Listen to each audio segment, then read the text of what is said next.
мен де өзімнің аты жөнімді сол үлкен сахнада шығып айтқым келді де, мен неге айтпасқа да, мен осындаймын, ұлымын деп, жаңағыдай да, мен де осындай жетістікке жеттім деп.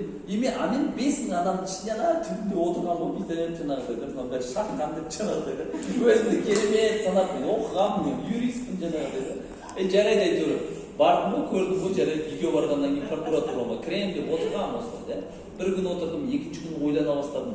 Üçüncü günü уже anarda шығып атқан кезде мен уже сахнаға шыққым келіп тұр.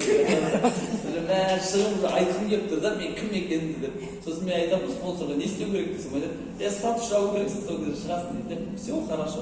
И сөйтіп келесі мероприятияда мен уже серебряный, сол кезде МВД 21 болып тұрғанмын, серебряный 21 да.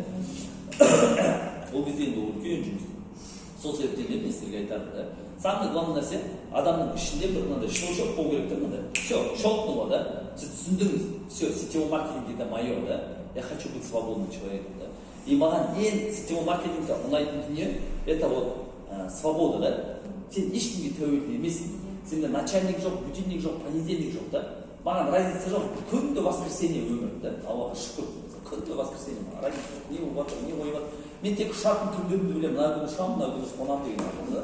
А былай бүгін қай күн екенін білмейді да, мысалы. Аллаға шүкір. Сол үшін де мен сіздерге айтарым да. Сіздер просто олай өмір сүру үшін, свободада өмір сүру үшін сіздер 100% сетевой маркетингте болу керексіздер. Мынандай деген нәрсе болмайды. Мен мына жақта бір аяғым осында, бір аяғым мында деген болмайды. Ол как будто, знаете, вы полетели на море, моряға келдіңіз, да, купальник кидіңіз, да, и бүйтіп ойланып тұрсыз, түсейін бе, түспейін бе. Представьте, да, мысалы, Турцияға барып алдыңыз да, и тұрсыз да, маған түсейін бе, түспейін бе. Ну, нереально.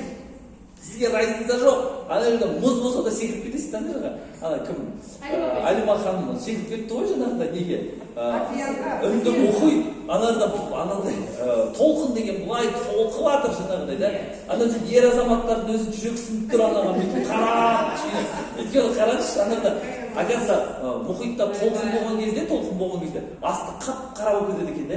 И анау рас қорқынышты. Бүйтіп қарасам, анау бездомный ғой, вообще кетіп қалған жоқ ана жерде, мысалы. И сен ойлап қаласың, жоғалып кетем бе деп. Ешкім сен кім табар ана жерде.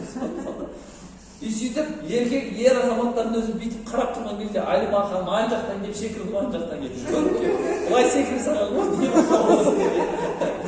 Сол кезде действительно бәріміздің шок болды Алима ханым да. Ол кісі айтады, ол менің арманым дейді. Дұрыс дедіңіз, ол сіздің арманыңыз, дұрыс па? Сіз егер де сөйтіп істемесеңіз, өкініп қалушы едіңіз да. Әлі өкініп отырушы едіңіз секірмесін деп, иә мысалы.